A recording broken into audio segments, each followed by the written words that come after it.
Dans cet épisode, nous allons aborder les fondamentaux du suivi-évaluation.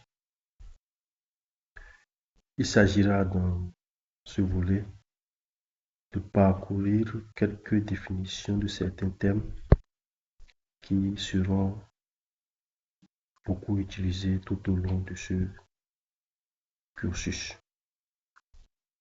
L'un des premiers thèmes, c'est le projet. C'est quoi un projet? Un projet, c'est une initiative temporaire mise en place pour atteindre un objectif avec des ressources définies qui a un début, une fin, donc un délai et des livrables concrets. En résumé, c'est pour dire que un projet, c'est un objectif avec des ressources, un délai et des livrables concrets, donc de qualité. Donc, il faut avoir à l'esprit le trio ressources, délai et qualité en vue d'atteindre un objectif. Comme exemple, on peut parler du projet de construction de 3 forages dans un village rural du Bénin pour améliorer l'accès à l'eau potable. Ce projet a un budget de 20 millions pour une durée de 6 mois avec des livrables attendus, 3 forages fonctionnels, un comité de gestion formé. Comme vous pouvez le constater, nous avons le délai, nous avons la ressource qui est le budget et nous avons les livrables concrets qui constituent en réalité les livrables de qualité. Donc le trio délai, ressources et qualité. C'est quoi un programme? Le programme, c'est un ensemble coordonné de projets liés entre eux qui poursuivent un objectif stratégique commun. Il vise à créer plus de valeur que chaque projet pris isolément. Donc, systématiquement, dès qu'on vous parle de programme, pensez à plusieurs projets qui donnent un programme avec un objectif stratégique commun. Comme exemple, nous pouvons parler du programme national d'accès à l'eau potable en milieu rural qui inclut 3 projets. L'un des projets s'occupe de la construction de forages dans la région A. Le deuxième projet s'occupe de l'installation de systèmes solaires pour le pompage. Et le troisième projet parle des campagnes de sensibilisation à l'hygiène. Tous ces projets sont coordonnés pour un objectif global, améliorer durablement l'accès à l'eau potable à l'échelle nationale. Parlons également du portefeuille. Un portefeuille, c'est l'ensemble des projets et programmes d'une organisation, quelle que soit leur ligne directe entre eux. Il est géré de façon stratégique pour optimiser l'utilisation des ressources et atteindre les priorités globales. Comme exemple, on peut parler du portefeuille du projet du ministère du Développement, de n'importe quel ministère d'ailleurs. On peut parler du portefeuille du projet du ministère de l'Agriculture, de l'élevage, de l'eau, de l'énergie, ainsi de suite. Dans ce cas, nous parlons du ministère du Développement qui a un portefeuille de projets qui peut comporter un programme d'accès à l'eau, un projet d'autonomisation des femmes, un projet de digitalisation des services publics.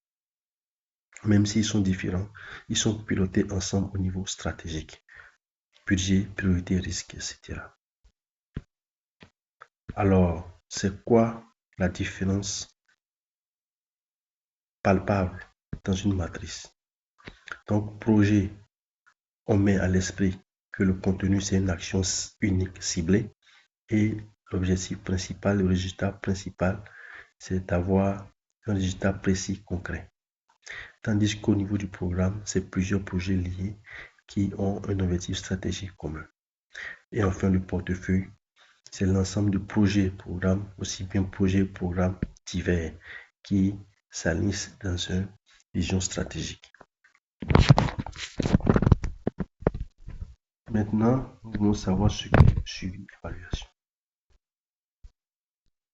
Le suivi-évaluation, comme vous voyez, c'est un mot composé, suivi-évaluation. Donc, nous avons le suivi qui est le monitoring en anglais et qui est une collecte régulière et systématique d'informations. Donc, quand on parle de suivi, la première des expressions qui doivent nous arriver en tête, c'est la régularité et la continuité. Donc, collecte régulière et continue, systématique d'informations afin de vérifier si les activités sont mises en œuvre comme prévu.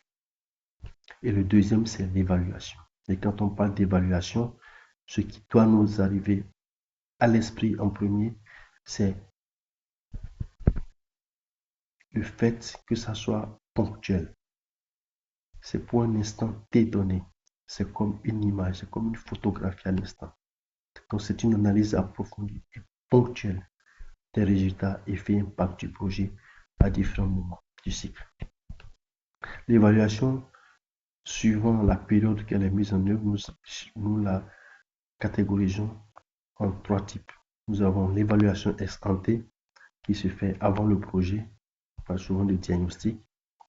L'évaluation intermédiaire qui se fait à mi-parcours généralement en cours d'exécution.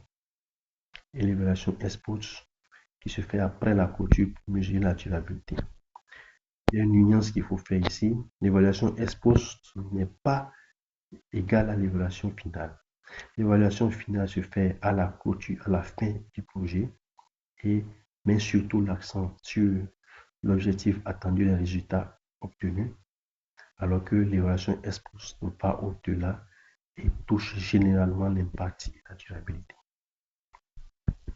Les grands principes de suivi évaluation, ils sont au nombre de 5 qu'il faut surtout garder en tête. Nous avons l'efficacité, je parle des principes bien évidemment. L'efficacité, ça ce sont des thèmes que nous allons beaucoup côtoyer. L'efficacité, c'est le délai d'atteinte des résultats attendus. Donc, résultats attendus par rapport à la prévision. L'efficience, au niveau de l'efficience, il y a le volet ressources mobilisées, ressources utilisées qui entrent en jeu, en plus de l'efficacité. Donc, c'est le rapport entre les résultats obtenus et les ressources mobilisées. Nous avons également la pertinence. Ça, c'est une adéquation des objectifs du projet aux besoins réels de la population.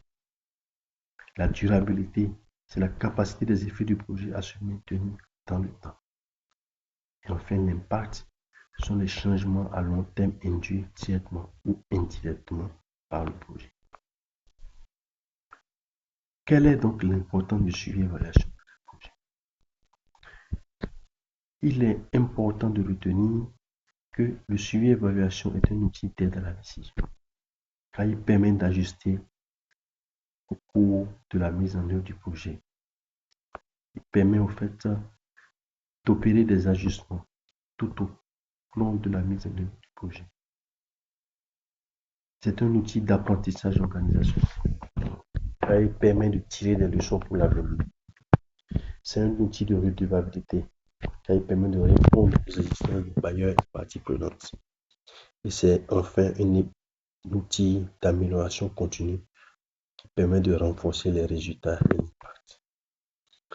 Ici, nous allons parcourir rapidement une matrice qui met en lumière les différences entre suivi, évaluation, audit et supervision. Donc, comme vous pouvez le constater, il y a deux nouveaux thèmes qui entrent en jeu, c'est-à-dire nous avons la supervision et l'audit. Le suivi, sur la base des commentaires qui ont été faits plus haut, on peut estimer que le suivi et l'évaluation, quoique les thèmes sont bien compris, que le suivi permet de contrôler l'avancement des activités, il est continu, il est réalisé généralement par l'équipe du projet. L'évaluation lui permet de mesurer les résultats et l'impact, il est ponctuel, c'est à un instant T donné. Il est réalisé par les acteurs impliqués qui sont internes ou externes. L'audit, quand on parle d'audit, la première idée qui doit nous venir en tête, c'est la vérification de la conformité financière et administrative. Elle est régulière, périodique et annuelle. On peut faire des audits trimestriels et à la fin avoir un audit annuel. Ça se fait généralement soit par des cabinets extérieurs ou bien soit par des décisions prises au niveau supra pour faire des enquêtes au niveau d'une structure donnée. Donc, les acteurs impliqués peuvent être internes ou externes. Cela dépend de l'allure et de l'orientation qui va être donnée à cet audit. Nous avons également la supervision. Et supervision, qui dit supervision, ce qui doit nous venir à l'esprit rapidement pour éviter toute confusion, c'est la hiérarchie. Donc, je suis, par exemple, responsable hydro et responsable infrastructure dans un projet. J'ai un coordonnateur. Je dois mener une activité sur le terrain, par exemple. J'ai obtenu l'avis de non-objection du bailleur pour réaliser cette activité. L'activité doit se mener, soit se réaliser dans une des communes du pays. Et pour un jour donné, peut-être 2 ou 3 jours, je dois m'y rendre pour être en contact avec les acteurs. Mais dans la supervision, je peux, pendant la réalisation de mon activité, faire superviser par les autorités, par le coordinateur et une autre équipe qui peuvent venir sur le terrain pour apprécier de visu si ce que nous avons prévu, c'est ça qui est en train d'être mené afin de donner des orientations pour améliorer en fait, la mise en œuvre de ce qui est en train d'être fait. Donc ça permet d'encadrer l'exécution, de corriger les écarts. Donc il est souvent régulier. C'est mené par la hiérarchie des techniciens. Alors nous allons prendre un petit exemple d'un projet, un projet fictif comme ça qu'on va appeler l'ONG Aquavie, qui est une ONG qui va mettre en œuvre un projet de 24 mois, 2 ans, intitulé Eau pour tous, dans 3 communes rurales. L'objectif est d'améliorer l'accès à l'eau potable pour 20 000 habitants à travers l'installation de 15 forages équipés de pompes solaires, la formation de 30 comités de gestion communautaire de l'eau, des campagnes de sensibilisation sur l'hygiène. Le projet bénéficie d'un cofinancement de l'Union européenne et de la coopération suisse. Alors, quelles sont les consignes de l'exercice? On nous demande dans cet exercice de distinguer dans ce projet ce qui relève du suivi, ce qui relève de l'évaluation, ce qui relève de l'audit et ce qui relève de la supervision. En 2, on nous demande de proposer 3 mécanismes pour suivre les relations que le projet pourrait utiliser pour améliorer la gestion des résultats. Et enfin, on nous demande d'expliquer en quoi le suivi et l'évaluation peut aider la prise de décision dans ce projet. Donc, c'est un exercice que nous allons faire ensemble. Il y a un projet de correction qui a été introduit plus bas. Nous allons le parcourir.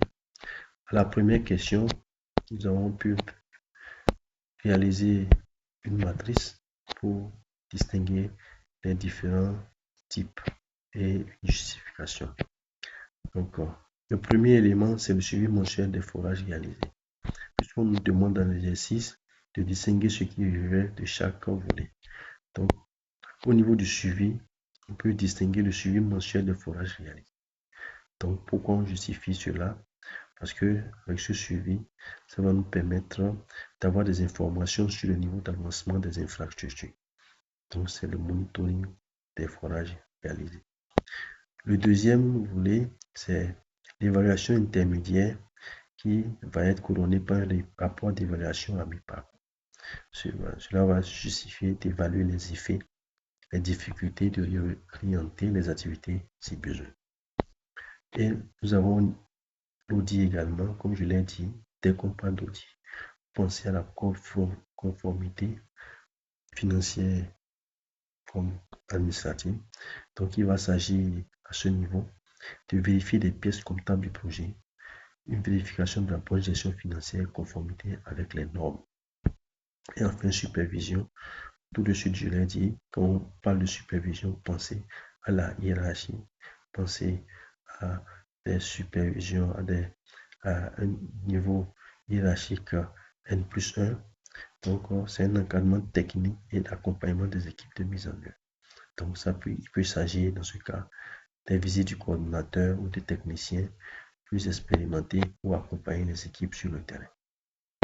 En 2, Trois mécanismes de suivi et évaluation que nous pouvons recommander dans le cadre de ce projet, c'est l'utilisation du cadre logique avec des indicateurs SMART pour chaque résultat. Ça, c'est très, très important. Utiliser le cadre logique avec des indicateurs SMART, cela va vraiment beaucoup aider dans le suivi et évaluation de ce projet. En deux, c'est de proposer des grilles de suivi mensuelles pour les comités locaux. Comme vous le savez plus haut, nous avons parlé des forages et dans ces zones où il s'agit d'installer des forages, il y a généralement des comités qui sont mis en place pour la gestion, l'entretien de ces forages. Donc, on pourra mettre des grilles de suivi mensuel qui vont mettre l'accent sur l'utilisation qui est faite de ces forages pour détecter différentes pannes qui peuvent s'opérer sur ces forages et aussi faire un point sur l'entretien des différentes pompes. Et en trois, on peut aussi également recommander un système de collecte de données numériques avec un Kobo Toolbox ou bien avec ODK ou bien avec Agroflow ou bien avec Survey. Il y a plusieurs applications de collecte de données numériques que nous pouvons recommander pour les enquêtes de satisfaction des bénéficiaires. Enfin, quels sont les apports du suivi en relation à la prise de décision dans ce projet? Sur la base des informations qui ont été fournies plus haut, on peut dire que le suivi et évaluation va permettre d'ajuster les ressources si un forage prend trop de retard par échoue, ce qui justifie les différents outils qui ont été utilisés plus haut au niveau du suivi et va également permettre de valider la pertinence des activités. Par exemple, si la sensibilisation sur l'hygiène ne change pas le comportement, une méthode alternative peut être envisagée. Et le suivi évaluation va également aider la prise de décision en renforçant la redevabilité auprès des bailleurs. Ce qui est important de retenir à ce niveau, c'est que les résultats de suivi évaluation nourrissent toujours, je dis bien toujours, les rapports financiers et techniques trimestriels. En conclusion, nous pouvons dire que cet exercice montre comment les différentes dimensions du suivi et évaluation se complètent pour assurer une gestion rigoureuse, adaptative et transparente d'un projet de développement. Je vous remercie pour votre attention et à l'épisode prochain. Merci.